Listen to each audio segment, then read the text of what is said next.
तो hello good morning टुल्फी, कैसे आप लोग? उम्मीद करते हैं सभी के अच्छे होंगे। आज हम लोग 7वें अध्याय को कंप्लीट करने वाले हैं लोग, और आज ही मैं 8वें अध्याय को भी कंप्लीट करने की कोशिश करूंगा कि पर डे 3 से 4 चैप्टर लाया जाए, ताकि जल्द से जल्द आपका कंप्लीट हो जाए।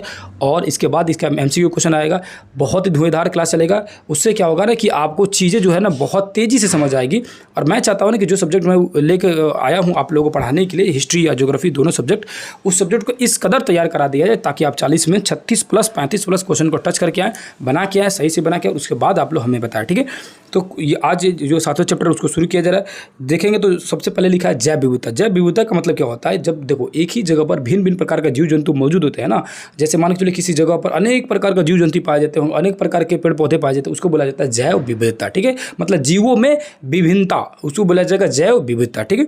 अब नीचे आएंगे तो सबसे पहले मिलेगा कि जैव विविधता शब्द किसने दिया था? दिया तो भैया एडवर्ड विल्सन ने। याद रखिएगा, जैव विविधता जो शब्द दिया था वो कौन दिया था भैया? तो एडवर्ड विल्सन ने दिया था। बस ये याद रखने जरूरी है कि क्वेश्चन सीधे सीधे पूछ दे ईवीएस में, खासकर पीआरटी में तो क्वेश्चन ये आने की संभावना बन सकती है कि जैव विविधता शब्द किसने दिया था? तो एडवर्ड विल्सन ने दिया था।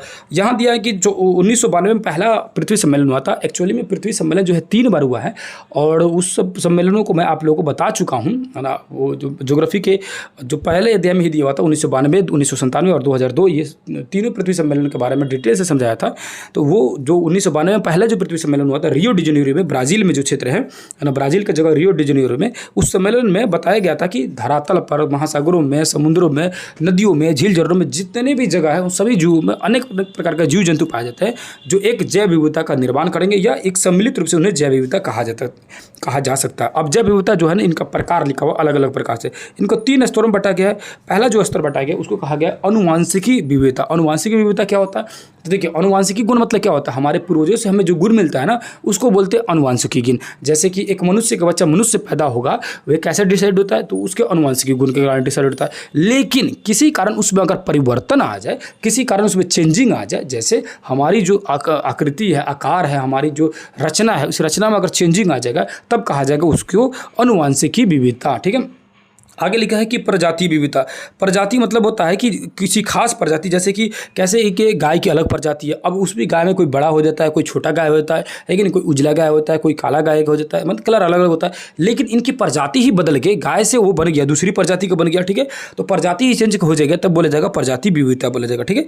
अब लास्ट दिया सामुदायिक एवं या परितंत्र विविधता। अब सामुदायिक या परितंत्र विविधता मतलब हो गया क्या कि जब वो अपने एक समुदाय जीव जंतु और वनस्पति दूसरे समुदाय जीव जंतुओं और वनस्पति के बीच में पाए जाने वाली विविधता समुदाय में विविधतंत्र कहलाती है। मतलब क्या है कि किसी एक जीव की समुदाय का, है ना, समुदाय में जो गुण पाया जाता है और दूसरे जीव के बीच में के जो जीव में जो विविधता पाई जाती है, वो दोनों अलग अलग होती है। मतलब एक समुदाय का अपना अलग एक जैविक विविधता होती है और दूसरे समुदाय का एक अलग जैविक विविधता होती है, ठीक है। आगे आएंगे, आगे समझने की कोशिश करेंगे। 3 तरह से बांटा गया था। अब यहाँ एक वर्ड लिखा बायोम। एक बार क्वेश्चन जो है ये पूछा हुआ था बीपीएससी में ही, ईवीएस टाइप के क्वेश्चन टाइप में पूछ दिया था। बायोम का मतलब क्या होता था? जीवमंडल में एक ऐसी सामुदायिक इकाई है जो स्थलीय जलवायु द्वारा नियंत्रित होती है तथा इसमें निश्चित प्रकार के जंतु वनस्पतियों की प्रधानता होती है। बस यहाँ ये जानना है कि बायोम का मतलब इतना बस याद रखिएगा, जिसमें निश्चित प्रकार के जंतु वनस्पतियों की प्रधानता होती है, उसको क्या बोलेंगे भैया? तो बायोम बोलेंगे, ठीक है। अब नीचे आएंगे तो लिखा हुआ जैव विविधता संरक्षण हेतु संकटग्रस्त प्रजातियां पहचान की जाती है और उनके रेड डाटा बुक में उनको प्रकाशित किया जाता है। अब ये रेड डाटा बुक आप सभी बहुत बार पढ़ चुके होंगे। ज्योग्राफी में कई बार बताया हूँ कि एक ऐसा बुक है जिसमें जो विलुप्त हो रहे जीव है या जो विलुप्त होने के कगार पर पहुंच गए, उन जीवों की लिस्ट बना के रखी जाती है, उसी रेड डाटा बुक बोला जाता है, ठीक है। अब यहाँ देखेंगे तो लिखा हुआ IUCN लाल सूची। IUCN का लाल सूची देखेंगे 1948 ईस्वी में IUCN लाल सूची जो है इसका गठन किया गया। तो क्वेश्चन पूछेगा IUCN लाल सूची जो है ये कब गठन किया गया? International union for conservation of nature and natural resource, ठीक है। यानी IUCN की स्थापना जो 1948 में किया गया। कहाँ किया गया? तो इसका मुख्यालय स्विट्जरलैंड। बस इतना याद रखिए आप लोगों को, IUCN की स्थापना 1948 में, मुख्यालय है स्विट्जरलैंड में। अब यहाँ देखेंगे तो विश्व वन्य जीव कोष, है ना, वर्ल्ड वाइड लाइफ फंड जो है यानी WWF जो है, इसकी स्थापना देखेंगे तो 1969 में। और क्वेश्चन कई बार पूछता है कि WWF यानी वर्ल्ड वाइड फाइट नहीं, वो WWF आप देखते हो वो वाला नहीं है, ये वर्ल्ड वाइल्ड लाइफ फंड है।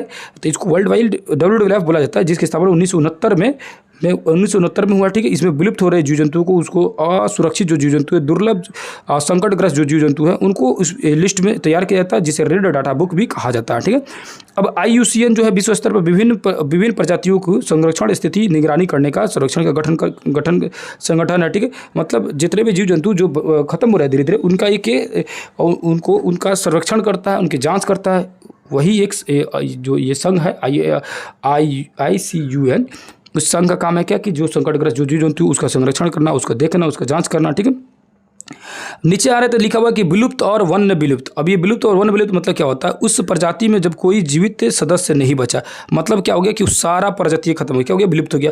वन्य विलुप्त क्या बोलेंगे भैया, उस प्रजाति जो वनों से पूर्णतः समाप्त हो चुका है और उससे बचे हुए सदस्य जो केवल चिड़ियाघर या मूल्य निवासों स्थानों पर मतलब पाए जाते हैं कृत्रिम रूप से। मतलब क्या है कि कुछ ऐसे जीव जंतु है जो उसको अपना प्राकृतिक जो निवास स्थल था वहाँ से खत्म हो गया है, लेकिन अभी उसको चिड़ियाघर में सुरक्षित रखा गया है एंटीक पीस के रूप में, ठीक है।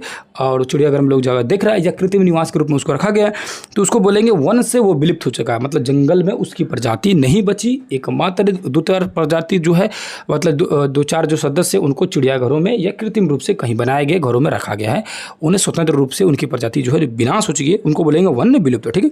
अब देखेंगे तो यहाँ लिखा है घोर संकटग्रस्त। घोर संकटग्रस्त में लिखा हुआ है इस प्रजाति का वनों से विलुप्त होने का गंभीर खतरा बना रहता है। मतलब घोर शब्द आ गया तो इसी से समझ आ गया। अब संकटग्रस्त, अब इनका जो है इन पे भी खतरा बना रहेगा, वन विलुप्त होने की खतरा बना हुआ है। असुरक्षित तो क्या है भैया, संकटग्रस्त है। संकटापन्न 6 नंबर में लिखा हुआ है, तो इनकी भविष्य जो है संकट में है। अब 7 में लिखा है संकट मुक्त, ऐसे प्रजाति जो बहुत कम खतरा है, संकट में नहीं है। आंकड़ों का अभाव, और कुछ ऐसे प्रजाति जिनका आंकड़ा मतलब होता है ना कि उनका डाटा ही नहीं मालूम है कि कितना है, सब है कि नहीं, आंकड़ों का अभाव है। तो इस तरह ये दी हुई है डाटा में। इस साइड में आएंगे तो देखेंगे, और उसके बाद लास्ट दिया 9 नंबर में अनांकलित। अनांकलित में क्या लिखा है, इस प्रजाति के संरक्षण स्थिति और IUCN के संरक्षण मापदंड का आकलन कभी नहीं किया गया। मतलब इसके बारे में कोई पता नहीं किया गया, इसका आकलन ही नहीं किया गया कितना। जैसे वर्तमान में भारत में कुल 995 प्रजातियां लाल सूची में शामिल है।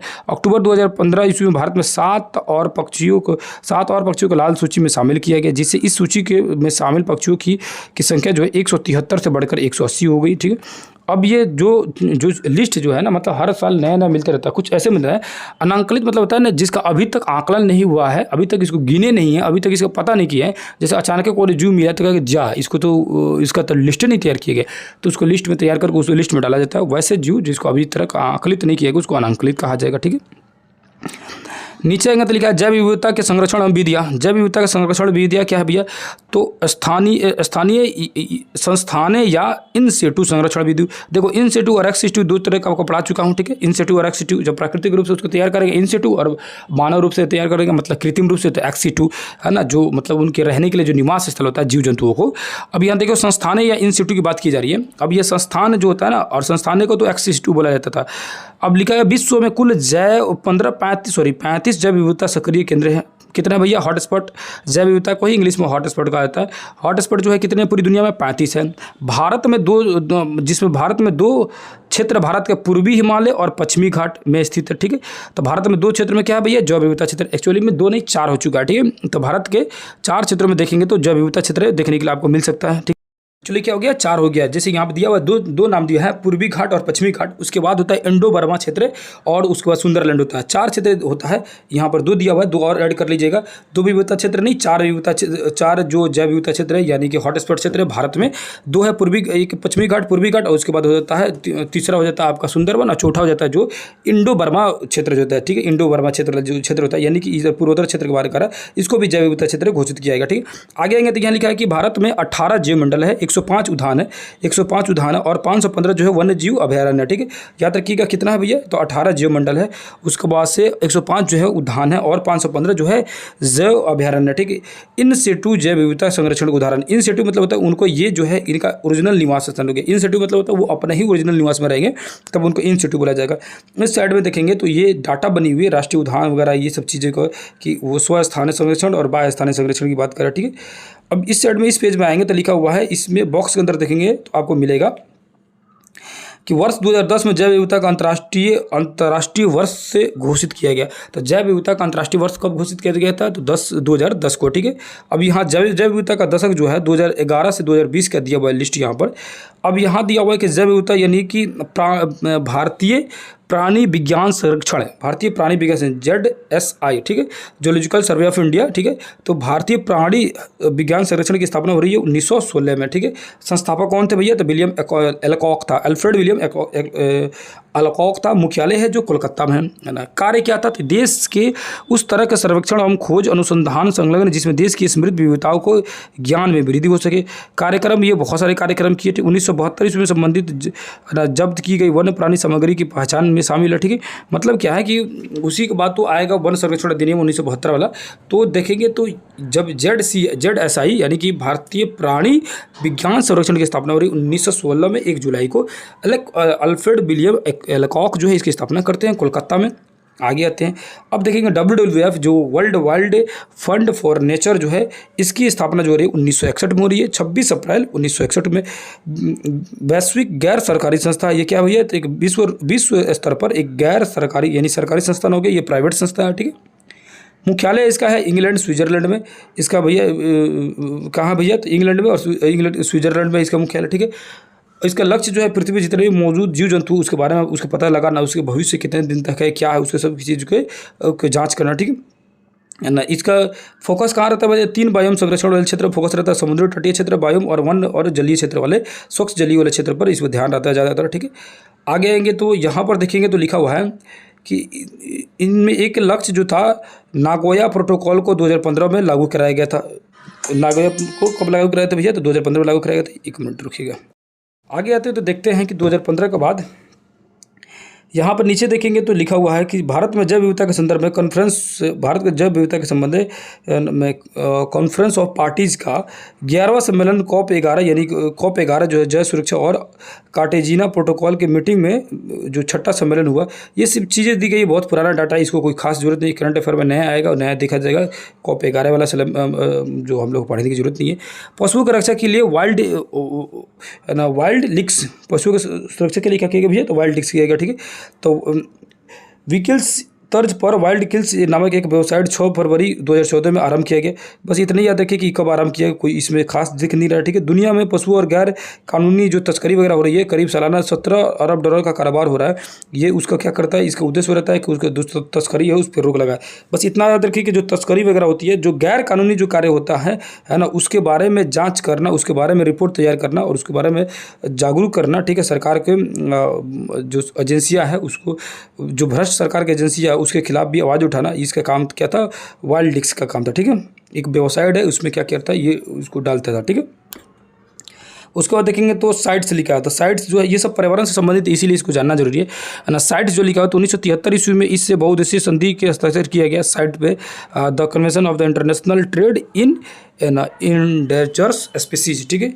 इंडेंजर्ड स्पीसीज यानी कि जो मरुस्थलीय जो क्षेत्र में तो थे उनके बारे में बात कर रहा है, ठीक है। यहाँ देखेंगे तो इन सम्मेलन में आयोजन प्रत्येक 3 वर्ष में होता है। बस इतना याद रखिएगा, जो इसका सम्मेलन होता है 3 वर्ष में होता है ना। साइट्स को वाशिंगटन कन्वेंशन भी कहा जाता है। अब इसके साइट्स को वाशिंगटन कन्वेंशन भी कहा जाता है। जो साइट्स मतलब फुल फॉर्म उसका बताया है, जो फुल फॉर्म ऊपर अभी देखिएगा आप लोग। तो साइट का जो होता है इसको क्या बोलते हैं? वाशिंगटन कन्वेंशन भी कहा जाता है, ठीक है। उसके बाद आएंगे अगले पेज में आएंगे, यहाँ पर देखेंगे तो जीव मंडल जो होता है ना, जीव मंडल मतलब होता है, देखो वायुमंडल, जल मंडल और स्थल मंडल, ये तीनों मंडल जहाँ सम्मिलित रूप से होता है ना उसको बोलेंगे जीव मंडल। मतलब क्या, ये वायुमंडल हो गया, ये जल मंडल हो गया और ये स्थल मंडल हो गया, तीनों का सम्मिलित रूप को क्या बोलेंगे? जीव मंडल। यानी जीव के रहने के लिए जो जगह हो, जीवों के रहने के लिए जो अनुकूल परिवेश हो उसको बोलेंगे जीव मंडल। बस ये जानना है हम लोग को कि ये AH स्ट्रालर के अनुसार पृथ्वी में समस्त जीवित जीव व पर्यावरण जिसमें सभी इन जीवों की पारस्परिक क्रिया होती है मिलकर जीव मंडल की रचना करते हैं। मतलब सब कोई जो होता है मिलकर जीव मंडल की रचना करते हैं।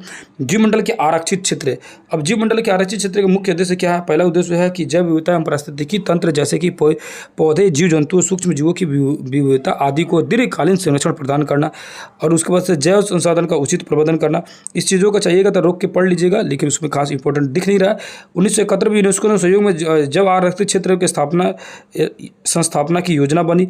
यूनेस्को ने मानव एवं जैव मंडल कार्यक्रम यानी कि UNESCOAB अंतर्गत जो है अंतर्गत भारत सहित संपूर्ण विश्व की ऐसे क्षेत्र में स्थापना की जो भारत में संसद विधानसभा ऐसे क्षेत्र में स्थापित किए जाते हैं। आगे आएंगे तो लिखिएगा 1986 में भारत का पहला जयमंडल आरक्षित क्षेत्र नीलगिरी, ये इंपॉर्टेंट है, ये इसको रट लीजिए, बाकी सारी चीज़ ऊपर के कोई खास नहीं था। यहाँ से इंपॉर्टेंट ये बन जाता है कि वर्ष 1986 में भारत का पहला जयमंडल आरक्षित क्षेत्र नीलगिरी को स्थापित किया गया था। जयमंडल आरक्षित क्षेत्र किसको स्थापित किया गया भैया? तो नीलगिरी को। कब भैया? तो 1986 को, याद रखिएगा। तो 1986 में भारत का पहला जयमंडल आरक्षित क्षेत्र घोषित किया गया, नीलगिरी की पहाड़ी वाला क्षेत्र है। यूनेस्को के जयमंडल आरक्षित क्षेत्र में इसको विश्व के ढांचे में शामिल हुआ। ठीक, बस इतना याद रखिए। 1986 में नीलगिरी को पहला जयमंडल आरक्षित क्षेत्र घोषित किया गया। नीचे आएंगे तो और यहाँ पर डाटा देखेंगे, इस साइड में आएंगे तो यहाँ पर एक मैप बना हुआ है। इस मैप को देख सकते हैं कि केंद्रीय क्षेत्र, बफर क्षेत्र और संक्रमण क्षेत्र, मानव अधिकार क्षेत्र, मतलब किन के क्षेत्रों में किनका अधिकार होता है। जो जयमंडल का जो आंतरिक विभाजन किया गया किस हिसाब से बांटा गया उसके बारे में यहाँ डिटेल से दिया गया। ठीक है, अब यहाँ देखेंगे तो केंद्रीय क्षेत्र के एक करके जिसके बारे में बताया है। केंद्रीय क्षेत्र किसे कहेंगे तो इसको समझते का सारे बारे में समझते हैं। केंद्रीय जो क्षेत्र है, केंद्रीय क्षेत्र में कहा कि इसमें सिंपल यहाँ समझिएगा तो बाधा रहित होती है और प्राकृतिक रूप से रक्षित रहता है। मतलब उस क्षेत्र को वैसा क्षेत्र है जिसमें बाधा रहित है, मतलब कोई बाधा नहीं है और पूरी तरह से प्राकृतिक रूप से मतलब घेरा गया है, प्राकृतिक रूप से वो प्रतिबंधित है, उसको बोलेंगे केंद्रीय क्षेत्र। बफर क्षेत्र उसको बोलेंगे। बफर क्षेत्र मतलब क्या है कि सिंपली समझिए कि बफर क्षेत्र में ये भी चारों तरफ से घेरा है, लेकिन इसमें कुछ पर्यावरणीय, शिक्षा, मनोरंजन और मूल प्रायोगिक जो क्रिया होती है वो करने की अनुमति है। ठीक है, अब संक्रमण क्षेत्र उस क्षेत्र को कहा जाएगा जो कि जयमंडल के आरक्षित क्षेत्र के बाहर है, यानी आरक्षित जो क्षेत्र है उसके बाहर के क्षेत्र को क्या बोला जाएगा? ये संक्रमण क्षेत्र बोला जाएगा। ठीक है, संक्रमण। और यहाँ पर होता है ना, आरक्षित प्रबंधन में स्थानीय लोगों को माध्यमिक सक्रिय सहभागिता और सामंजस्य चलती है। लोगों की सहभागिता से उस एरिया में कुछ भी किया जा सकता है। उसके बाद यहाँ पर लिखा है कि 18 जयमंडल आरक्षित क्षेत्र को अभी तक मतलब क्या स्थापित किए जा चुके हैं। कितना भैया? 18 जयमंडल आरक्षित क्षेत्र। उसके बाद देखा कि यूनेस्को क्या किया? यूनेस्को के तहत 2016 में 120 देशों में बायोस्फीयर रिजर्व की संख्या 600, यानी यूनेस्को के हिसाब से 120 देशों में देखा जाए 120 देशों में 669 बायोस्फीयर रिजर्व हो चुके हैं, जिसमें भारत में 10 गो है। ठीक है, भारत में बायोस्फीयर रिजर्व कितने भैया? 10 में 2016 की रिपोर्ट के अनुसार अब पूरी 120 देशों में 669 गो है। ठीक है, यहाँ देखेंगे तो विश्व नेटवर्क की मान्यता, यही क्वेश्चन यहीं से पूछा हुआ था। जयमंडल जो है नीलगिरी, मन्नार खाड़ी, सुंदरबन, नंदा देवी, नौकरेक, पंचमढ़ी, यही चारों क्वेश्चन डायरेक्ट ऊपर से पूछ दिया था। ठीक है, अब नीचे आएंगे तो नीचे समझेंगे, इस साइड में देखेंगे अगस्त मलाया और बायोस्फीयर आरक्षित क्षेत्र है। ठीक है, ये अगस्त भारत के पश्चिमी जो घाट है, पश्चिमी साइड के घाट है जो समुद्र तल से 1868 मीटर की ऊंचाई पर स्थित है और 3500 वर्ग किलोमीटर फैला हुआ। इसको अगस्त मलाई बायोस्फीयर आरक्षित क्षेत्र को 2 राज्यों केरल और तमिलनाडु में विस्तृत किया गया। तो क्वेश्चन पूछ दे कि अगस्त मलाई बायोस्फीयर जो है किन 2 राज्यों में विस्तृत है? तो तमिलनाडु और केरल में। अब तमिलनाडु केरल देखा जाएगा तो ये हो गया केरल और ये हो गया तमिलनाडु, यानी इन क्षेत्रों में जहाँ नीलगिरी की पहाड़ियाँ हैं उन क्षेत्रों को क्या बोला जाता है? अगस्त मलाई बायोस्फीयर आरक्षित क्षेत्र बोला जाता है, जो केरल और तमिलनाडु वाले क्षेत्र में विस्तृत है। ठीक है, नीचे आएंगे तो ये पूरी तरह से बायोस्फीयर रिजर्व के बारे में दिया। इसको चाहेंगे तो आप इसका पीडीएफ में इसको एक बार देख लीजिएगा। देखने से क्या होगा, चीज़ें कभी कभी याद रहती है। ठीक है ना, मैप से कभी कभी चीज़ें झलक जाती है एग्जाम में कि ये चीज़ें यहाँ पर था, तो आप उसको पकड़ लेते हैं। ठीक है, अब यहाँ दिया है कि भारत के 18 जयमंडल आरक्षित क्षेत्र, 18 का नाम दिया हुआ। 18 के चाहे तो इसके बारे में एक एक करके सबके बारे में पढ़ सकते हैं कि नीलगिरी जो है, नीलगिरी की स्थिति जो कहाँ है, उसको नंदा देवी कहाँ है, तो नौकरेक कहाँ है, इस सब के बारे में आप डिटेल में चाहें तो इसको पढ़ लीजिएगा, वीडियो को पॉज कीजिएगा, पढ़ लीजिएगा। मैं इसमें कुछ इंपॉर्टेंट जो है उसको टिक मार कर दूँ। जैसे सिमलीपाल है वो उड़ीसा में है। ठीक है, मयूरभंज जिले में, बस इतना याद रखिए कि सिमलीपाल उड़ीसा में। उसका पंचमढ़ी जो है मध्य प्रदेश में। उसके बाद अचकमनार जो है मध्य प्रदेश में, अचल कुमार जो, उसके बाद अमरकंटक भी है छत्तीसगढ़ में। उसके बाद देखेंगे तो कोल्ड डेजर्ट जो है, कोल्ड डेजर्ट ठंडा यानी मरुस्थल हिमाचल प्रदेश में। उसके बाद देखेंगे तो शेषाचलम पहाड़ी जो है आंध्र प्रदेश में। ये क्वेश्चन कई बार पूछा हुआ है, इसीलिए ये क्वेश्चन आने की संभावना रहती है। जैसे पन्ना जो है मध्य प्रदेश में, इसको भी याद कर लीजिएगा। अब आएंगे तो वन्य जीवन के बारे में देखने की कोशिश करेंगे, वन्य जीवन क्या है, कैसे है। ठीक है, तो 1972 में वाइल्ड लाइफ एक्ट जो पारित किया गया। तो क्वेश्चन पूछेगा वाइल्ड लाइफ जो एक्ट जो है कब पारित किया गया भैया? तो 1972 में। वाइल्ड लाइफ एक्ट कब पारित किया गया? तो 1972 में। ठीक है, जिसके अंतर्गत क्या किया गया? नेशनल पार्क और वन्य जीव अभयारण्य की स्थापना की। क्वेश्चन पूछेगा कि किस एक्ट के बाद नेशनल पार्कों और वन्य प्राणी अभयारण्य की स्थापना की गई? तो वाइल्ड लाइफ एक्ट जो 1972 में आया, उसके बाद नेशनल पार्क बनने लगा और अभयारण्य बनाया जाने लगा। ठीक है, नीचे आएंगे तो देखेंगे भारत में सबसे छोटा राष्ट्रीय उद्यान अंडमान निकोबार द्वीप समूह के जिले साउथ बटन में 0.03 वर्ग किलोमीटर में है। समझे ना। तो ये क्वेश्चन आने की बहुत संभावना बन सकती है। पूछेगा सबसे छोटा राष्ट्रीय उद्यान कौन सा है, तो भारत का सबसे छोटा राष्ट्रीय उद्यान है अंडमान निकोबार द्वीप समूह के जिले का साउथ बटन। और सबसे भारत का प्रथम राष्ट्रीय उद्यान कौन सा है, तो जिम कॉर्बेट राष्ट्रीय पार्क जो कि उत्तराखंड में है। तो सबसे प्रथम जो है कौन सा है, तो जिम कॉर्बेट राष्ट्रीय पार्क सबसे प्रथम है। और सबसे छोटा जो है कौन सा है, तो अंडमान निकोबार द्वीप समूह के पास जो है साउथ बटन जिले में जो मौजूद है, भारत का सबसे छोटा राष्ट्रीय उद्यान। याद रखिएगा। तो और क्वेश्चन अगर पूछ दे सबसे पहला जो है तो कौन सा भैया, सबसे पहला है जिम कॉर्बेट पार्क। सबसे पहला कौन सा जगह, जिम। अगर वही क्वेश्चन पूछ दे कि भारत का सबसे बड़ा राष्ट्रीय उद्यान कौन सा हो जाएगा, तो हेमिस राष्ट्रीय उद्यान हो जाएगा। हो सकता है इसमें कहीं आगे दिया हो, नहीं दिया होगा तो याद कर लीजिएगा। सबसे छोटा हो जाएगा अंडमान निकोबार वाला, और सबसे बड़ा हो जाएगा हेमिस राष्ट्रीय उद्यान हो जाएगा, और सबसे पहला हो जाएगा जिम कॉर्बेट नेशनल पार्क। ठीक है। और सबसे नया का तो हमेशा करंट में आते रहता है, वो करंट में सेशन में आपको कंप्लीट करा दूंगा। यहाँ देखिएगा तो नीचे देखिएगा तो वही चीज़ें बार बार दोहराया कि 105 को 515 को अभयारण्य और 43 को संरक्षण रिजर्व है, 4 सामुदायिक रिजर्व शामिल है। बस कुछ नहीं है। यहाँ पर आइएगा तो वन्य जीव सुरक्षा अधिनियम 1972 में जम्मू कश्मीर को छोड़कर बाकी शेष राज्यों में लागू हो गया। पहले जो था ना, कोई भी कानून जम्मू कश्मीर में तब तक लागू नहीं होता जब तक उसका क्षेत्रीय जो विधानसभा जो है लागू ना करते। ठीक है। तो 1972 में सारे देश में वन्य जीव कानून लागू हो गया, लेकिन तो जो जम्मू कश्मीर में लागू नहीं था। ठीक है। अब उसके बाद कह रहा है कि वन्य जीवन निरोधक एक्ट 1972 में ही लागू किया गया। तो वन्य जीवन निरोधक एक्ट जो है 1972 में लागू किया। उसके बाद इस शाखा उसके बाद ये 5 जो क्षेत्र में ना इसके शाखा बनाया गया निरोधक के लिए, दिल्ली, कोलकाता, मुंबई, चेन्नई, जबलपुर, और 3 जो है उप क्षेत्रीय कार्यालय बनाए गुवाहाटी, अमृतसर और कोचिंग में। ठीक है। निरोधक मतलब होता है रोकथाम करने के लिए, किसी भी तरह का क्या बोलते हैं उसको, मतलब कि गैर कानूनी जो क्रियाएं होगी उस पर अंकुश लगाने के लिए, रोकने के लिए। वन संरक्षण अधिनियम 1972 में संशोधन हो रहा है। वन संरक्षण अधिनियम 1972 में क्या हो गया भैया, बाद में संशोधन किया गया, और संशोधन करके इसमें क्या कि इस अधिनियम के तहत प्रोजेक्ट योजना का शुरू टाइगर संरक्षण किया गया। तो प्रोजेक्ट टाइगर जो है किसके लिए, टाइगर के संरक्षण के लिए किया गया, तो सब किसी को पता है। इस अधिनियम के बाद जहाँ शेर, चीता और बंदर, लोमड़िया और कुत्ते के संरक्षण के दायरे में लाया गया, वही लुप्त प्राय वन्य जीव को भी सूचीबद्ध कर लुप्त प्राय घोषित किया गया। उसके बाद आएंगे तो 2002 में इसमें संशोधन किया गया फिर से दोबारा, और कुछ खास मिलेगा नहीं। नीचे आएंगे तो देखेंगे भारतीय वन्य जीव संस्थान। भारतीय वन्य जीव संस्थान के बारे में जाएंगे तो भारतीय वन्य जीव संस्थान की वर्ष 1986 में इसका स्थापित हुआ। तो वन्य जीव संस्थान स्थापित हुआ 1986 में। दक्षिण पूर्व एशिया के वन्य जीव प्रशिक्षण एवं खोजों का प्रबंधन इस मामले में प्रतिष्ठित संस्थान है। बस इतना याद रखिए कि वन्य जीव संस्थान की स्थापना हुई 1986 में। ठीक है। ऑपरेशन थंडरबर्ड के बारे में जान लेते हैं। वन्य जीव अभयारण्य में 30 जनवरी से लेकर 19 फरवरी 2017 के मध्य में वन्य जीव अभयारण्य नियंत्रण ब्यूरो यानी WCCB जो है, इसके द्वारा भारत में ऑपरेशन थंडरबर्ड चलाया गया है ना। वास्तव में वन्य जीव के प्रति हो रहे अपराधों को नियंत्रित करने के लिए 43 देशों ने इंटरपोल द्वारा प्रचालित अभियान को कुटनाम अभियान का कुटनाम है क्या, ऑपरेशन थंडरबर्ड। तो ऑपरेशन थंडरबर्ड किसके द्वारा शुरू किया गया था, इंटरपोल द्वारा किया गया था। इंटरपोल में कितने देश से मतलब इसमें सम्मिलित रूप से आए थे, 43 देशों द्वारा सम्मिलित रूप से एक प्रोग्राम चलाया गया जिसका नाम रखा गया ऑपरेशन थंडरबर्ड। इसमें क्या गया था, जो जीव जंतुओं के साथ जो कि गैर कानूनी जो क्रिया हो रही थी उस पर रोक लगाने के लिए, उसको जाँच करने के लिए, उसको पता करके उसको निपटाने के लिए ये किया जा रहा है। ठीक है। यहाँ इससे दिमाग तो फिर वही चीज़ें दी गई है, पूरे अभयारण्य वगैरह को देख सकते हैं। अब यहाँ नीचे लिखा है जिम कॉर्बेट उद्यान। जिम कॉर्बेट उद्यान जो है सबसे पुराना, अभी जस्ट देख लो, सबसे पुराना है, जो कि वर्ष 1936 में लुप्त प्राय बंगाल बाघ की रक्षा के लिए हैली नेशनल पार्क के रूप में स्थापित किया गया था। यह उत्तराखंड के नैनीताल जिले में स्थित है। इसका नाम जिम कॉर्बेट का नाम रखा गया था। बाघ परियोजना का पहल के तहत आने वाला यह पहला पार्क है। तो ये बाघ परियोजना वाला पहला पार्क जो है, जो बाघ को संरक्षित करने के लिए बनाया गया था, तो उसका नाम था है ना ये जिम कॉर्बेट नेशनल पार्क।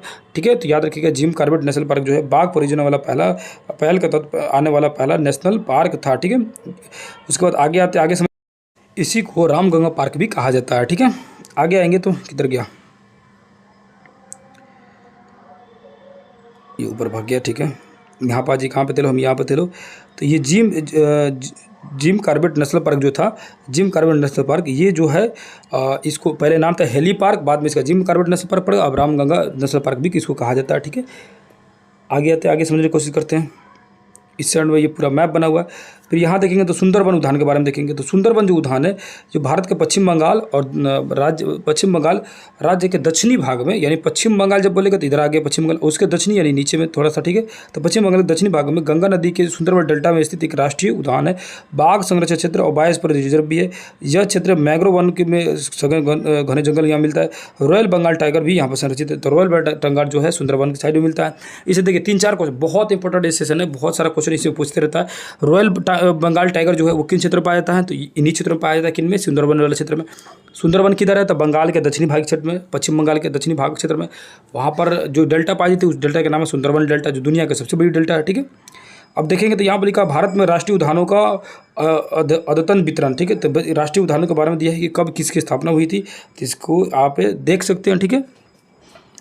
देखेंगे तो कोलंबो भी राष्ट्रीय उद्यान 1992 में निकोबार में है। गथाली भी राष्ट्रीय उद्यान, ये भी निकोबार में, अंडमान निकोबार साहित्य क्षेत्र का बता रहा है, ठीक है।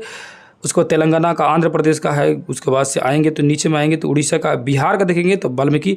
और ये आपका क्वेश्चन पूछा हुआ था, आप बताइए क्या ये क्वेश्चन नहीं आया हुआ था? पूछा हुआ था वाल्मीकि राष्ट्रीय उद्यान की स्थापना 1989, और इसका क्वेश्चन का आंसर ढूंढते रह गए थे बहुत सारे बच्चे। अब बोल रहे थे कहाँ से क्वेश्चन है, कहाँ से क्वेश्चन है। सीधे सीधे देखिए, पश्चिमी चंपारण 1989 में। क्या ये क्वेश्चन आपका नहीं पूछा हुआ था बीपीएससी में? और बीपीएससी में खड़े खड़े क्वेश्चन आया था, सबका माथा चकरा गया था। इसीलिए मैं बोल रहा हूँ कि चीज़ों को आप इस बुक से अगर पढ़िएगा ना, एक भी क्वेश्चन नहीं छूटेगा, इतनी तो गारंटी जरूर है। इसीलिए इस बुक को थोड़ी से पढ़ लीजिए और उसके मतलब डिटेल में बहुत जल्द जैसे ही कंप्लीट होगा ना, उसका मैराथन क्लास और उसके साथ में एमसीक्यू क्वेश्चन लाया जाएगा। और इतना ज़बरदस्त तरीके से पढ़ा जाएगा कि मैं कोशिश करूंगा 40 जो आपका एग्जाम का जो होगा 40 नंबर जो होगा ज्योग्राफी का, 40 नहीं 48 हो जाएगा पूरी तरह से, अगर दोनों मिला जाएगा जीएस का भी पर्सन तो 48 में से आप कम से कम 40+ जरूर पहुंच पाएंगे, है ना। तो चीज़ें होगी, बढ़िया से होगी, धैर्य रखिए, है ना। थोड़ा लेट आया हूँ, देर आया हूँ, लेकिन दुरुस्त आया हूँ, ठीक है। तो देर आने से कोई मतलब नहीं है, चीज़ों को बहुत तेज़ी लेकर चलूँगा क्योंकि मैं पहले से जुड़ा नहीं था आप लोगों से, ठीक है। तो बिहार में क्या भैया, वाल्मीकि राष्ट्रीय उद्यान आप सब देख सकते हैं 1989 ईस्वी में। और ये डेट इसी तरह हूबहू ये सन दिया हुआ था 1989, 1987, 1985।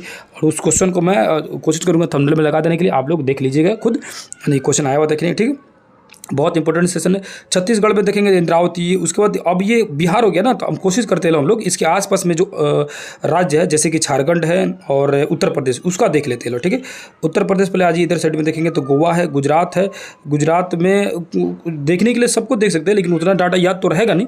स्मार्ट वे में देखा जाए तो इसको झारखंड का याद कर लीजिएगा। बेतला राष्ट्रीय उद्यान कहाँ का भैया? झारखंड का बेतला राष्ट्रीय उद्यान। इसकी स्थापना हुई 1986 में। तो पहले हुआ था बेतला का और बाद में 1989 में जो है ये अपना बिहार वाल्मीकि नगर हुआ था, ठीक है। 89 यानी 3 साल बाद। पहले हो गया था कहाँ का भैया? तो झारखंड का जो बेतला है वहाँ पर हो गया था। बेतला राष्ट्रीय उद्यान जो है 1986 में लातेहार में, ठीक है। नीचे आएंगे तो केरल दिया है, ठीक है।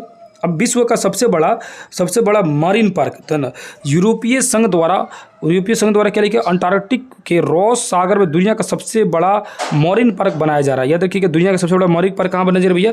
तो रॉस सागर बनाया जा रहा है, जो कि अंटार्कटिका में है। यूरोपीय संघ द्वारा अंटार्कटिका में बनाया जा रहा है एक रॉस सागर के क्षेत्र में सबसे बड़ा मरीन पार्क बना है। इस पार्क के लिए 15 लाख वर्ग किलोमीटर क्षेत्र को संरक्षित किया गया। और सर्वप्रथम अंतर्राष्ट्रीय संस्था आवाज़ फाउंडेशन ने दक्षिणी महासागर में मरीन पार्क बनाने के लिए अभियान चलाया था। तो मरीन पार्क बनाने के लिए दक्षिणी महासागर में कौन आवाज़ उठाया था? तो आवाज़ फाउंडेशन ने उठाया था, ठीक है।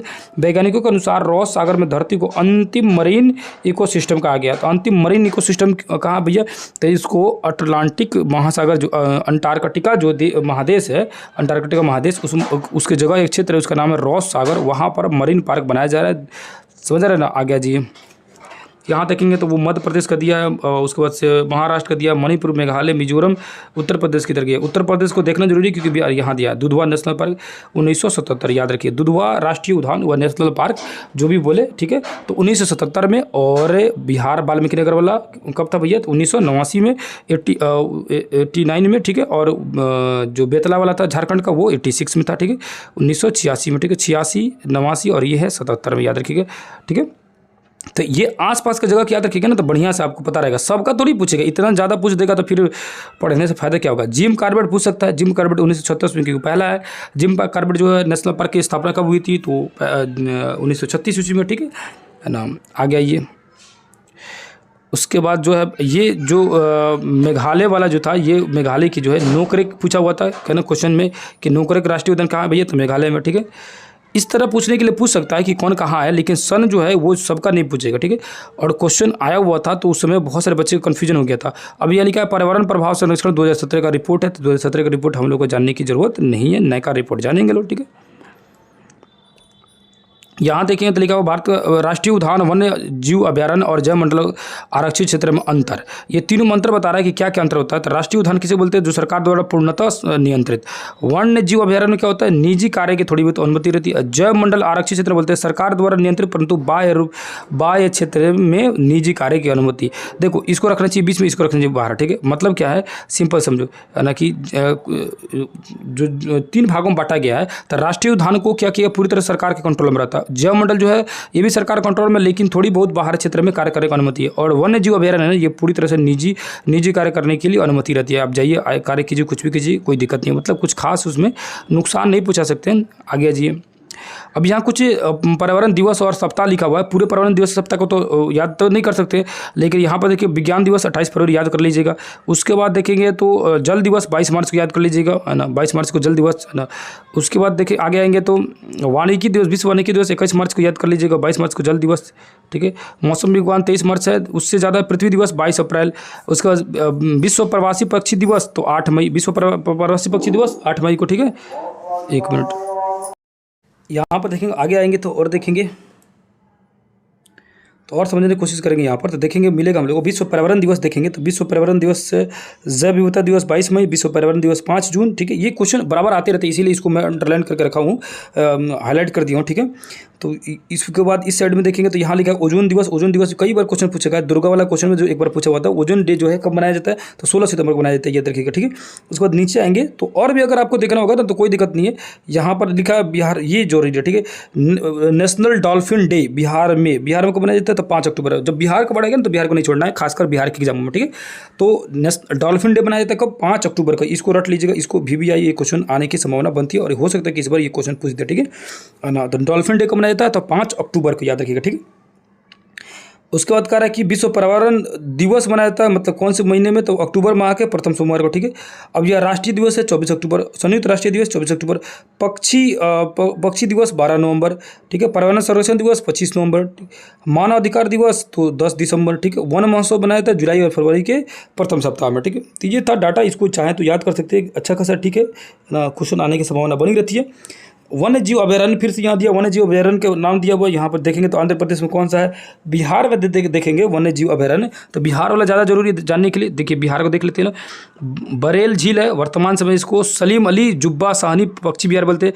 तो बरेला झील जो है, बरेला झील याद रखिएगा, बरेला झील को ही वर्तमान में बोलते हैं, वर्तमान सलीम अली जुब्बा साहनी पक्षी विहार। तो क्वेश्चन पूछेगा ना, बरेल जो सलीम अली जुब्बा साहनी जो पक्षी विहार है, इसका पूर्व में क्या नाम था, तो बरेला झील, ठीक है। उसके बाद देखेंगे तो भीम बांध, गौतम बुद्ध, उसके बाद से भीम बांध हो गया, गौतम बुद्ध हो गया, कांवर झील हो गया, कैमूर हो गया, कैमूर वाला हो गया, वाल्मीकि नगर, वाल्मीकि हो गया, विक्रमशिला, गंगा डल्फिन हो गया, ठीक है। और ये किन किन जगहों में है, इन सारी जगहों को मैं बहुत डिटेल में पढ़ाया हूँ आप लोगों को ज्योग्राफी में, ठीक है। 8 क्लास के साथ ज्योग्राफी में पूरी चीज़ का दिया हुआ कि भीम बांध कहाँ है, गौतम बुद्ध कहाँ है, कांवर झील कहाँ है, कैमूर वाला कहाँ है, वाल्मीकि नगर कहाँ है, ठीक है। तो उस सभी चीज़ को आप वीडियो लगातार देख रहे होंगे, सारी चीज़ें आपको पता होगा, ठीक है। अब यहाँ वन्य जीव अभ्यारण्य हो गया बिहार का जो है, बिहार का देख लिया। उसके बाद से उत्तर प्रदेश के इसके बगल का देख लेते हैं और झारखंड का। ये 3 राज्यों को हम लोग देख लेंगे तो काफ़ी हो जाएगा हम लोग के लिए। झारखंड देखेंगे तो कौन कौन सा है, तो डालमा है, गौतम बुद्ध है, हजारीबाग है, पारसनाथ है, पलामू है और तोप ना तो चुपचच्ची है, तोप चंची, ठीक है। अब उत्तर प्रदेश किधर गया, उत्तर प्रदेश का देख लेते हैं लोग। मध्य प्रदेश, इधर उत्तर प्रदेश, यहाँ जी उत्तर प्रदेश का देखेंगे लोग अभयारण्य को, तो बखीरा है, कैमूर है, महावीर स्वामी राष्ट्रीय चंबल है, ओखला पक्षी है और पटना पक्षी विहार। अब देखिए ये क्वेश्चन कितना इंपॉर्टेंट बन गया, पूछेगा पटना पक्षी विहार किधर भैया, तो उत्तर प्रदेश में। याद रखिए पटना पक्षी विहार उत्तर प्रदेश में, नाम दिया पटना पक्षी विहार और जगह दिया है कहाँ, उत्तर प्रदेश में, ठीक है। तो पटना पक्षी विहार वन्य जीव अभयारण्य जो है, वन्य जीव अभयारण्य कहाँ भैया, तो पटना पक्षी विहार वन्य जीव अभयारण्य उत्तर प्रदेश, ठीक है। किधर भैया, तो उत्तर प्रदेश में। नीचे आएंगे तो बाघ परियोजना के बारे में दिया है, तो टाइगर रिजर्व बाघ परियोजना जो है, ये टाइगर जो शब्द है ना, ये शब्द की उत्पत्ति ये टिग्रिस शब्द से हुई है, जो कि पार्सियन शब्द से लिया गया। और एनिमल प्लेनेट द्वारा इसको सर्वे के अनुसार बाघ दुनिया का सबसे पसंदीदा जानवर है, यानी कि दुनिया में सबसे पसंदीदा जानवर में से एक कौन है भैया, तो बाघ है। और ये शब्द जो है पार्सियन शब्द है ना, जो कि टिग्रिस शब्द से लिया गया टाइगर को, ठीक है। उसके बाद देखेंगे नीचे आएंगे तो भारत में पहली बार जो बाघ का गणना किया गया था, कि जनसंख्या की गिनी गई थी 1972 में। 1972 में पहली बार बाघों को गिना गया था, इनकी जनगणना की गई थी। उसके बाद 1 अप्रैल 1973 ईस्वी में जिम कॉर्बेट जो राष्ट्रीय उद्यान है बाघ परियोजना के लिए शुरुआत किया गया। तो यानी 1973 से बाघ परियोजना शुरुआत किया गया 1 अप्रैल 1973 से, ठीक है, याद रखिएगा। विश्व वन्य जीव कोष WWF की सहायता से प्राप्त की जाती है, मतलब कितना बाघ क्या है नहीं है। अभी देखेंगे तो वर्तमान समय में 18 राज्यों में 50 बाघ संरक्षण केंद्र है, ठीक है, अभी ज़्यादा हो चुके हैं। क्षेत्रफल की दृष्टि से भारत में सबसे बड़ा बाघ आरक्षित क्षेत्र नल्ला मलाई श्रेणी के स्थित है नागार्जुन, आंध्र प्रदेश में। नागार्जुन यानी आंध्र प्रदेश में। कार्य क्षेत्रफल की दृष्टि से भारत का सबसे बड़ा बाघ आरक्षित क्षेत्र जो है वो कहाँ भैया, तो नल्ला मलाई श्रेणी के नागार्जुन सागर। तो नल्ला मलाई क्षेत्र के नागार्जुन सागर में जो क्षेत्रफल का सबसे बड़ा बाघ आरक्षित क्षेत्र है, ठीक है, भारत में। उसके बाद और भी बहुत सारे इंपॉर्टेंट है। क्षेत्रफल की दृष्टि से भारत का सबसे छोटा बाघ आरक्षित क्षेत्र वो कौन सा है, तो पेंच महाराष्ट्र में। सबसे छोटा पेंच महाराष्ट्र में, और सबसे बड़ा था नल्ला मलाई जो आंध्र प्रदेश वाला क्षेत्र में था, नागार्जुन सागर के पास में।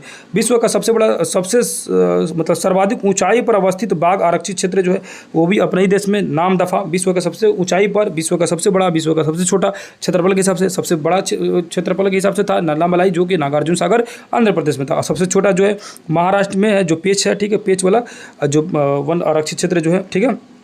उसके बाद से विश्व का सबसे ऊंचा जो है बाघ आरक्षित क्षेत्र जो है नामदफा अरुणाचल प्रदेश में। नामदफा कहाँ भी है, तो अरुणाचल प्रदेश में। भारत का दक्षिणी बाघ आरक्षित क्षेत्र कौन सा है, तो भारत का दक्षिणी बाघ आरक्षित क्षेत्र बोलेंगे तो कौन सा हो जाएगा, तो काकड़ मधु मुंडन थराई तमिलनाडु में, ठीक है।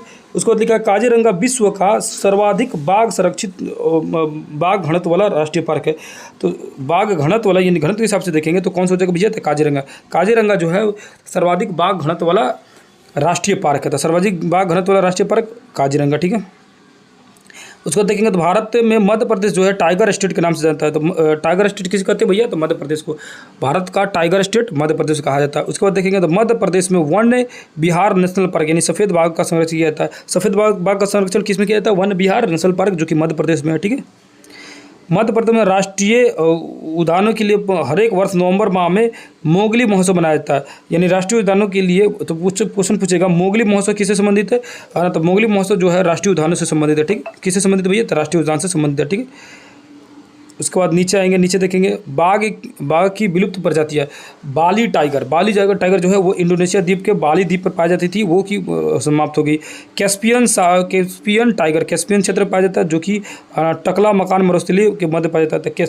कैस्पियन जो क्षेत्र है जो मध्य एशिया का टकला मकान, कभी ये क्वेश्चन ये भी पूछ देता है, मध्य एशिया का जो मरुस्थलीय क्षेत्र है उसका क्या नाम है, तो टकला मकान, याद रखिएगा, जो चाइना साइड के मध्य एशिया में है, ठीक है।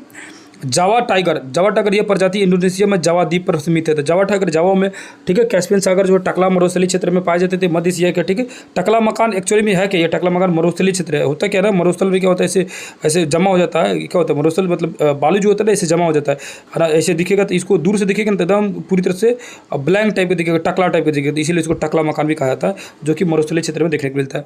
बाघ की जो प्रजातियाँ देखेंगे तो बंगाल टाइगर है, इंडो चाइनीज टाइगर है और मलायन टाइगर है। जो बंगाल टाइगर है वो भारत, नेपाल, भूटान ना और बांग्लादेश में पाया जाता है। इंडो चाइनीज जो है वो कंबोडिया, चीन, लाओस से और म्यांमार, थाईलैंड और वियतनाम में पाया जाता है। मलायान जो टाइगर होता है ये कहाँ पाया जाता है, तो मलय प्रायद्वीप में दक्षिणी भागों में पाया जाता है, ठीक है। मलय प्रायद्वीप के दक्षिणी प्रायद्वीप पाया जाता है। इस साइड में आएंगे, इस साइड में देखेंगे तो राष्ट्रीय बाघ संरक्षण प्राधिकरण 1973 में बाघों को बचाने के लिए विश्व का सबसे बड़ी जैव परियोजना है। तो क्वेश्चन पूछे विश्व की सबसे बड़ी जीव परियोजना राष्ट्रीय बाघ परियोजना है, ठीक है। इसका नेतृत्व कौन किया, तो कैलाश जो श्रृंखला इसका नेतृत्व किया। शुभारंभ 1 अप्रैल 1973 को जिम कॉर्बेट नेशनल पार्क से किया गया। नाम में परिवर्तन किया गया 2006 में। नाम में परिवर्तन करके बाघ परियोजना निदेशालय में नाम बदल कर राष्ट्रीय बाघ संरक्षण प्राधिकरण कर दिया गया। राष्ट्रीय बाघ संरक्षण प्राधिकरण कब किया गया, तो 2006 में किया गया, ठीक है।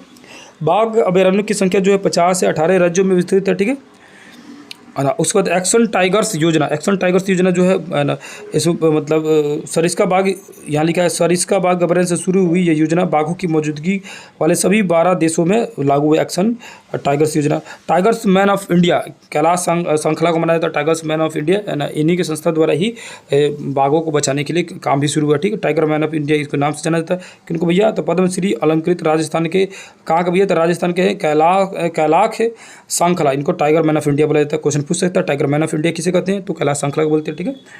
आगे आएंगे। ये चैप्टर जो है काफ़ी इंपॉर्टेंट है, इसको ध्यान से देखा जाएगा, ठीक है।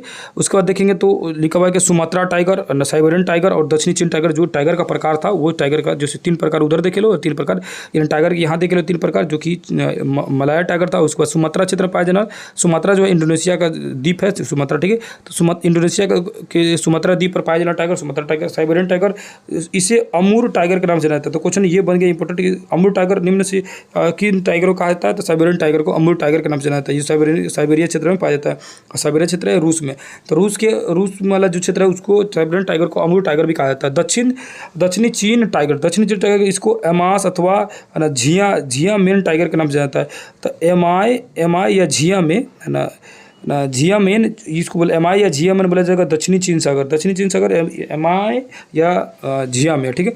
भारत में विश्व में 70% बाघ का आवास स्थल है। तो 70% बाघ हम ही लोग रखे हुए लोग, है ना।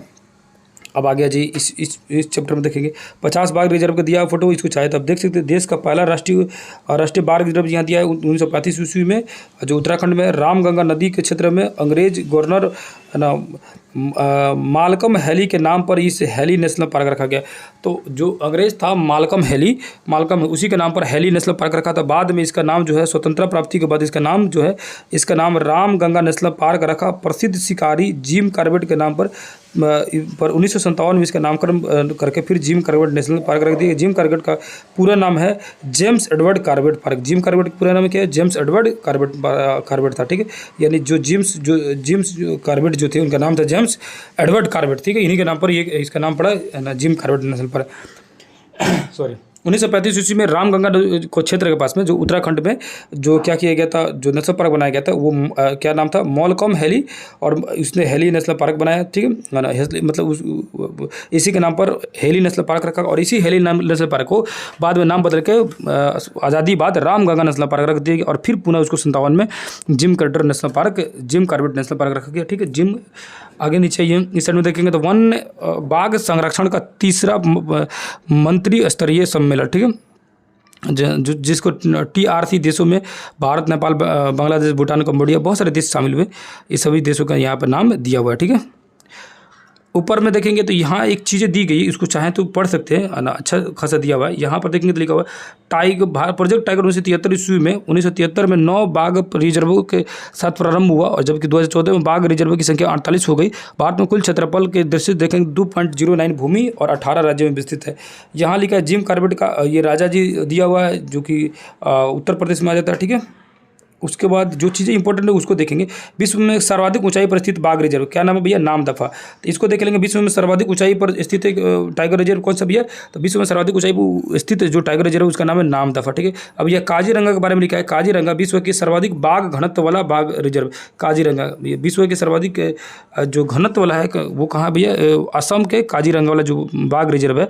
तो असम का काजीरंगा बाघ रिजर्व जो है विश्व की सर्वाधिक जो है घनत्व वाला, घनत्व मतलब होता है ढेर होता है, सब जगह छोटा हुआ ढेर उसमें रह रहा है बस, ठीक है। अब ये सुंदरवन है, सिमलीपाला, और इसके बारे में देखेंगे क्या है भैया। तो जो 20 नंबर दिया है पेंच वाला दिया है, ये पेंच के बारे में कर रहा है। पेंच का ये क्षेत्रफल की दृष्टि से भारत का सबसे छोटा बाघ रिजर्व, अभी जस्ट पढ़े लो, क्षेत्रफल की दृष्टि से सबसे छोटा, ठीक है। और ये नागार्जुन सागर का जो था, ठीक है, अन्नामलाई वाला जो था, नल्ला मलाई वाला, ये भारत का सबसे बड़ा जो था टाइगर रिजर्व यानी बाघ रिजर्व जो क्षेत्र था, भारत का सबसे बड़ा नागार्जुन क्षेत्र जो कि आंध्र प्रदेश में दिख रहा था, ठीक है ना। भारत का सबसे दक्षिणी देखेंगे तो दक्षिणी उधर हम लोग जस्ट पढ़े लो, दक्षिणी वाला जो था ना काकड़ल मुदथुरई, ठीक है, मुदथुरई जो था वो दक्षिणी भारत का दक्षिणी बाघ रिजर्व, ठीक है। तो अच्छा खासा ठीक ठाक दिया हुआ है। इस मैप से क्या होता है ना, चीज़ें मज़ेदार रूप से समझ आती है, ठीक है। तो इसको मन करेगा तो PDF इसको अपलोड करूँगा ना, तो एक बार फिर देख लीजिएगा। एग्जाम से पहले तो मैं इसको फिर दोबारा इसको भयानक तरीके से रिवीजन आप लोग कराबो करूँगा, क्या बोलते हैं उसको, मैराथन क्लास कराऊँगा, ठीक है। अब फिर यहाँ दिया असम में जो बाघ आरक्षित मानस, नामेरी, नगा, अरुणाचल प्रदेश का नाम था पापाकोई, आंध्र प्रदेश में नागार्जुन, इस बिहार में दिया है जो वाल्मीकि। और देखो फिर दोबारा यहाँ पे आ गया बिहार का जो वाल्मीकि नगर जो है बाघ अभयारण्य, ये देखेंगे तो यहाँ लिखा हुआ है 1989 और 90 के बीच में, ठीक है। और यह क्षेत्र देखेंगे तो क्षेत्र जो कि कुल किलोमीटर देखेंगे। अब जो क्वेश्चन पूछ देखिए कितना किलोमीटर में वाल्मीकि नगर जो बाघ अभयारण्य फैला हुआ है, तो 840.26 किलोमीटर फैला हुआ है। इसको तो और पकड़ के रखिएगा, आप लोग छोड़िएगा नहीं, क्योंकि 1989-90 दे दिया, अब 840। अब बताइए आप लोग अगर अगर पिछले साल इस बुक से अगर पढ़े रहते या मेरे साथ अगर मैं ही खुद डालते रहता, अगर पढ़े रहते तो क्या ये क्वेश्चन छूटता आप लोगों का? बहुत ईजी क्वेश्चन है, ये डाटा कभी भूल थोड़ी सकता है, क्योंकि बिहार वाले का तो बिहार एग्जाम दे रहे तो कोई भी पकड़ के रखेगा, है कि नहीं? और सीधे सीधे एकदम बहुत आसान क्वेश्चन पूछ दिया। झारखंड का जो पलामू था, झारखंड का देखो पलामू 1973-74 में बना, जो 1026 किलोमीटर फैला हुआ। ये जो हम लोग का जो बिहार वाला जो था वो कितना था? 840 वाला, ठीक है। ये चीज़ें आप याद कर रखिएगा, पकड़ कर रखिएगा, चीज़ें मज़ा आएगी पकड़ने में। उसके बाद दुधवा नेशनल पार्क है, उसके बाद पीलीभीती, आमनगढ़, राजा जी, ये सब क्या है? उत्तर प्रदेश में, जो कि अभी आप लोग मैप में दिखाए हैं, सबका डेट बाई डेट लिखा हुआ है, ठीक है। अब यहाँ आएंगे तो कमलांग बाग आरक्षित क्षेत्र है ना। कमलांग जो आरक्षित क्षेत्र है, ये अरुणाचल प्रदेश के लोहित जिले में, और किस लिए लोहित जिले में? इसमें भारत के 50वें बाघ आरक्षित क्षेत्र स्थापना की गई, ठीक है। अब ओरांग असम का नया बाघ, ओरांग कहाँ भैया? तो असम में है, ठीक है। और कुछ इसमें जानने वाली चीज़ नहीं है। भारत में वन पशुओं की संख्या, वन पशुओं की संख्या यहाँ दिया, असम, कर्नाटक, केरल में मतलब ज़्यादा है।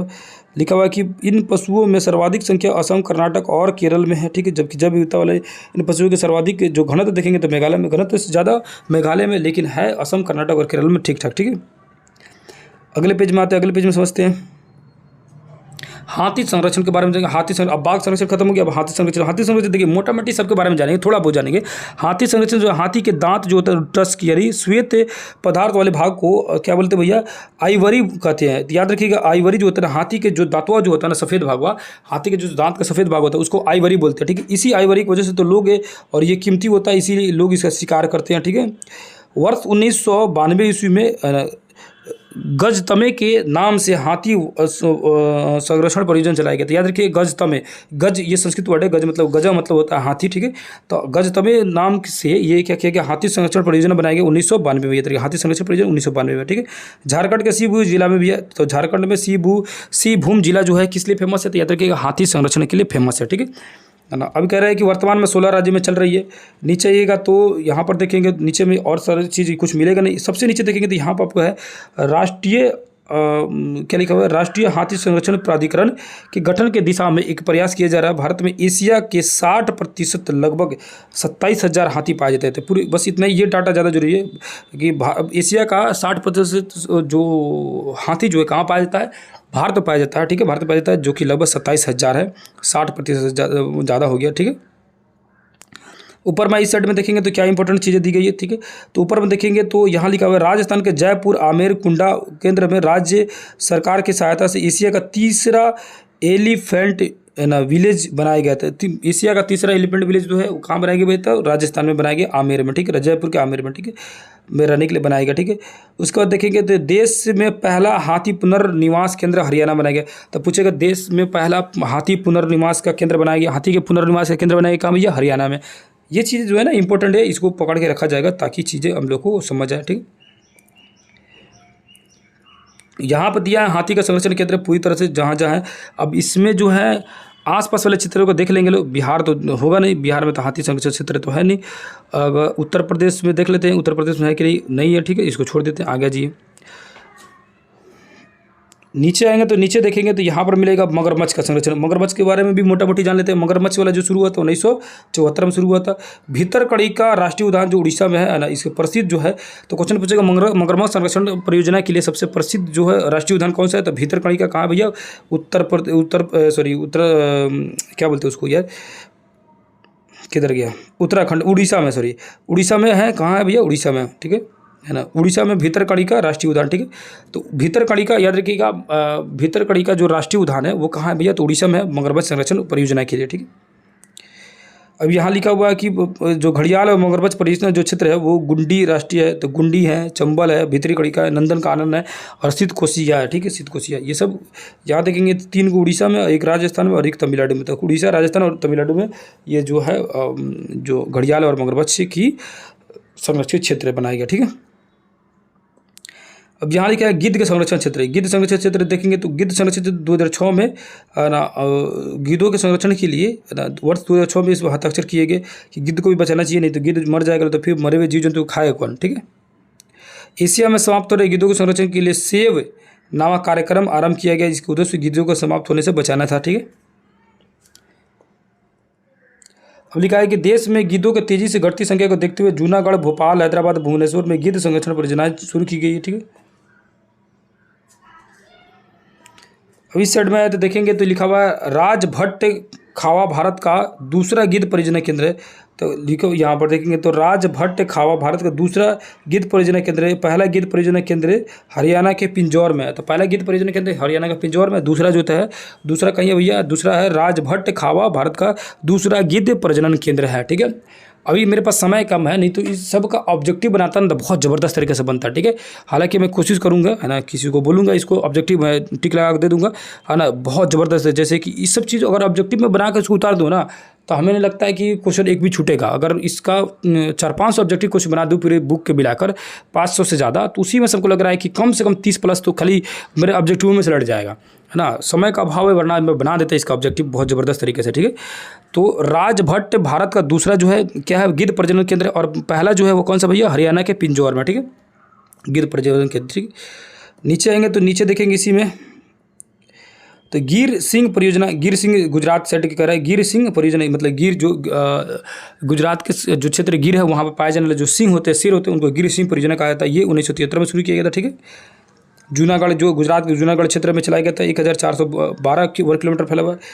उसके बाद आएंगे इस साइड में आएंगे तो है ना, चीज़ें अगर आपको लगेगा कि और भी इम्पोर्टेंट है, मैं उस चीज़ों को नहीं बता रहा क्योंकि डाटा तो बहुत दिया है, कितना पढ़िएगा, ऐसे थोड़ी पढ़ाई का कोई अंत है और छोर है कि नहीं। आपको सोचना पड़ेगा किस चीज़ की तैयारी कर रहे हैं। बीपीएससी की तैयारी कर रहे हैं तो उन चीज़ों पर फोकस करना जिस पे ज़्यादा वो फोकस करता है। अब कैसे पता चल रहा है, तो बिहार के इर्द गिर्द ज़्यादा क्वेश्चन पूछेगा।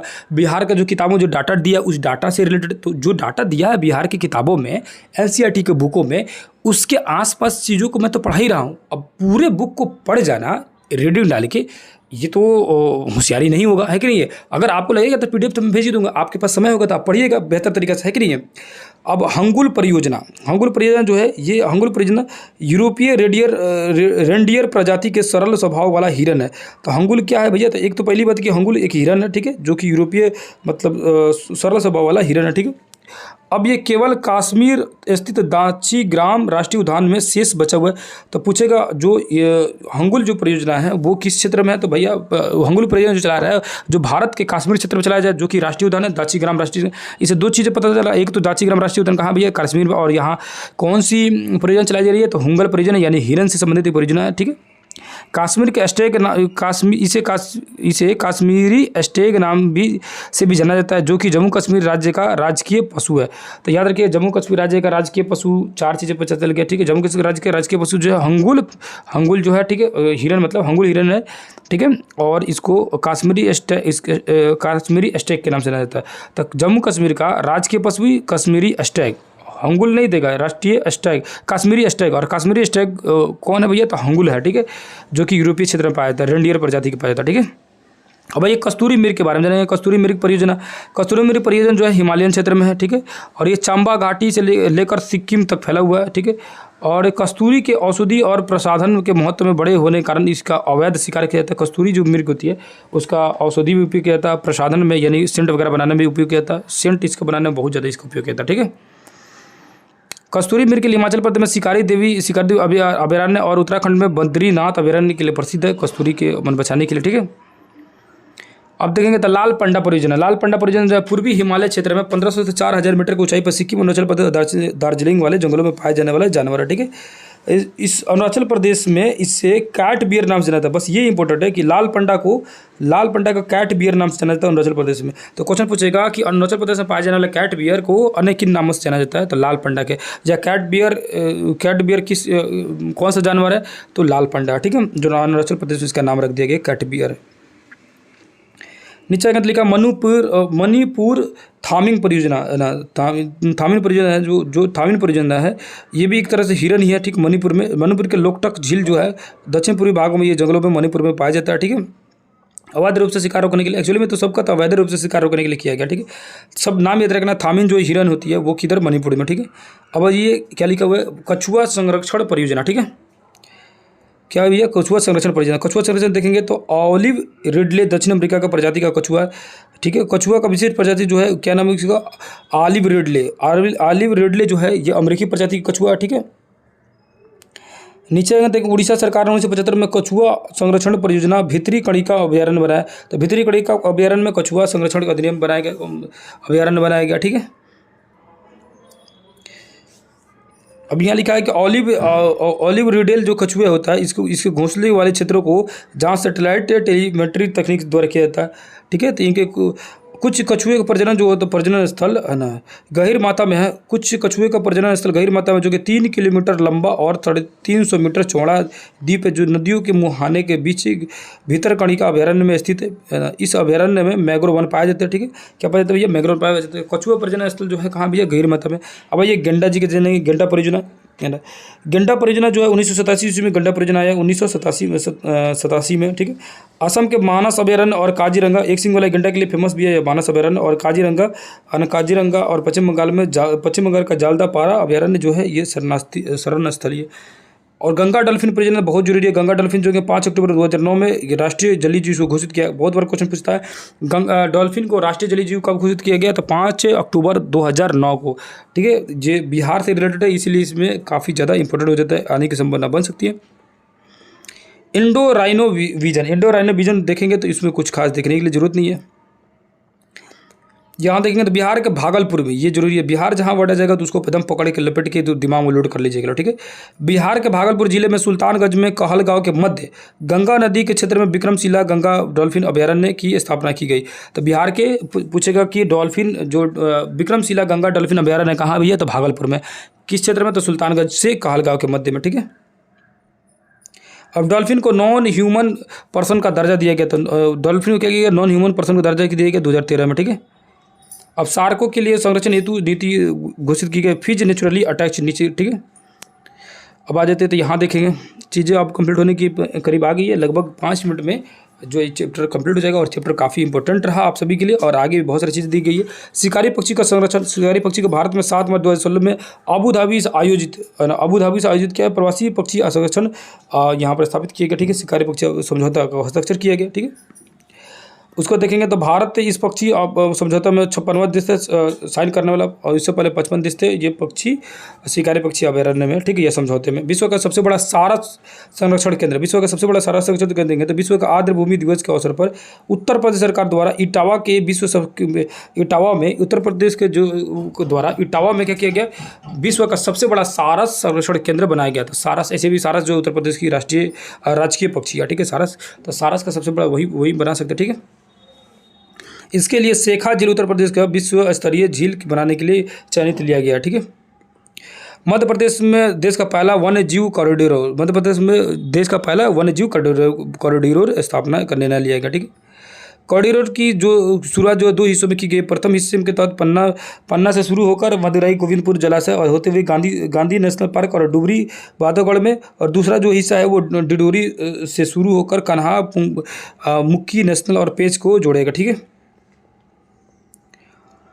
यहाँ देखेंगे तो बाघ परियोजना जो 1973 में शुरू किया। अब वही चीज़ को भी यहाँ डिटेल में दे दिया, जो चीज़ें अभी हम लोग जस्ट पढ़े हैं पूरी चीज़ को पूरे को। तो चाहेंगे तो इसको आप वीडियो को पॉज करके सारी चीज़ों को देख लीजिएगा। ठीक है, उसमें वही चीज़ों को फिर दोबारा दोहरा दिया है। यहाँ दिया है डांफा बाघ आरक्षित क्षेत्र मिजोरम में, ये डाटा पूरा दी गई। डाटा को सभी डाटा को आप चाहे तो इसको पढ़ सकते हैं, कोई इसमें खास आपको मिलेगा नहीं। ठीक है, इसमें जो बिहार उत्तर प्रदेश वाला जो क्षेत्र होगा उसको देख लेंगे। ठीक है, तो आपको बिहार का नहीं है इसमें, तो छोड़ दीजिए इसको। इस साइड में आइए, लिविंग प्लेनेट रिपोर्ट। ठीक है, नीचे आएंगे तो रीढ़धारी जीवों की संख्या जो है लिखा हुआ है इस रिपोर्ट के अनुसार पूरे विश्व में पिछले 42 वर्षों में रीढ़धारी जीवों की संख्या 58% कम हो गई थी।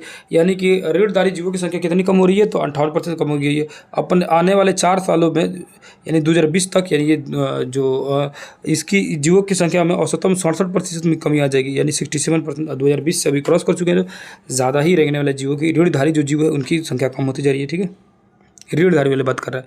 भारत की स्थिति, लिविंग प्लेनेट रिपोर्ट 2016 के अनुसार भारत का 50% वन्य जीव जो है विलुप्ति के कगार पर पहुंच चुका है। ठीक है, अगले पेज में आएंगे। अब देखेंगे कच्छ का मैंग्रोव वाला क्षेत्र। ठीक है, मैंग्रोव क्षेत्र के बारे में जानेंगे। ये उष्णकटिबंधीय और उपोष्णकटिबंधीय क्षेत्र का समुद्र तटवर्ती पक्ष जलों, मुहाने, क्षारीय दलदलों एवं दलदल के मैदानी भागों में विशिष्ट परिस्थितियों वाले क्षेत्र पाया जाता है। सिंपल, ये कच्छ का जो क्षेत्र है जो है ना, ये गुजरात का इस वाले क्षेत्र की बात कर रहा है। ये है कच्छ वाला क्षेत्र। ठीक है ना, आगे मैप में दिया भी होगा। भारत में मैंग्रोव वंश लगभग विश्व का 3.3% जो है, भारत में मैंग्रोव वनस्पति जो है विश्व का कितना भैया? 3.3% है। ठीक है, जो कि तटीय क्षेत्र में उगता है, ठीक है। पश्चिम बंगाल में जो आधा भाग जो है पश्चिम बंगाल अकेले छिप के रखा हुआ है, जो सुंदरवन रूप के नाम से, ठीक है।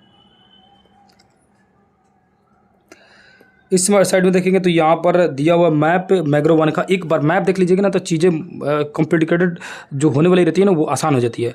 यहाँ देखिए कच्छ के रण में मैंग्रोव वन, ठीक है। खंबाती खाड़ी साइड में रत्नागिरी, गोवा, कुड़ापुरम, ठीक है। उसके बाद से लक्षद्वीप में थोड़ा बहुत में, उसके बाद कोंगरिंगा, कृष्णा नदीरम, उसके बाद पेंच राव और मुथुपेट में, उसके बाद भीतरकड़ी का महानदी का मुहाना, ठीक है। उसके बाद से सुंदरवन यानी सुंदरवन डेल्टा, ठीक है। ये चीज़ें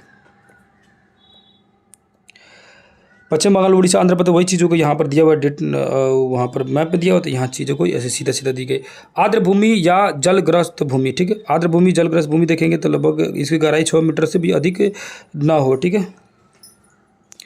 1971 ईस्वी में जलग्रस्त भूमि संरक्षण हेतु बहुउद्देशीय समझौता हुआ, जिसको रामसर सम्मेलन कहा जाता है। तो पूछेगा रामसर सम्मेलन जो है, एक तो रामसर स्थल एक्चुअली में ईरान में, ठीक है।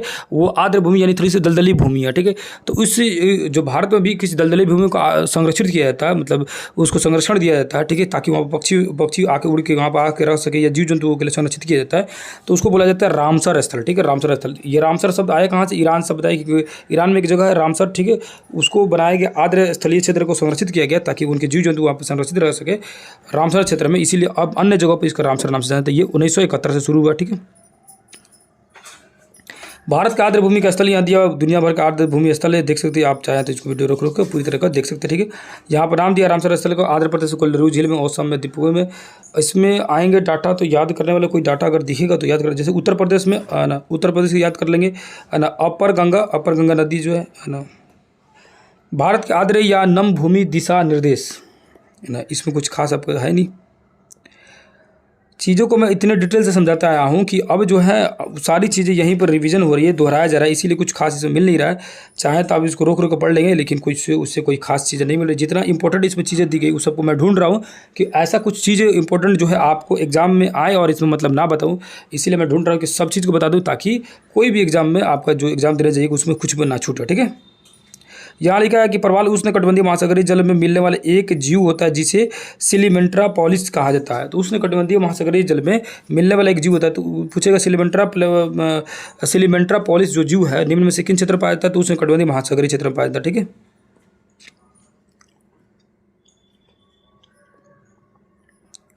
यहाँ लिखा है कि वर्ष 2008 को विश्व प्रवाल भित्ति के वर्ष के रूप में मनाया गया, ठीक है।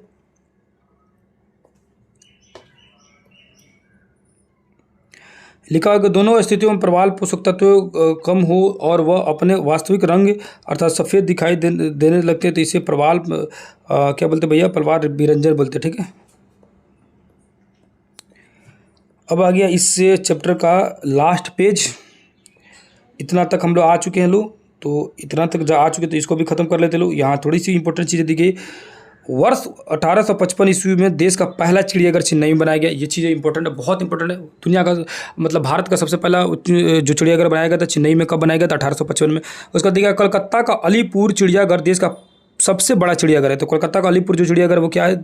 देश का सबसे बड़ा चिड़ियाघर है, जो कि स्थापना 1875 में। तो 55 में पहला चिड़ियाघर बनना, 1855 में चेन्नई में। उसके बाद से सबसे बड़ा चिड़ियाघर देखा जाएगा तो कोलकाता का अलीपुर चिड़ियाघर 1875 में बना, ठीक है। दोनों डाटा समझ आ गया। इस साइड में देखिए, इस साइड में लिखा है 20 मई को क्या बनाया था? 22 मई को अंतर्राष्ट्रीय जैव विविधता दिवस बनाया था। ये चीज़ें तो आपको पता ही है, जो बता चुका हूँ दिवस वाला में। 26 से दिया हुआ 26 मई को 1992 में नैरोबी में हुए जैव विविधता सम्मेलन।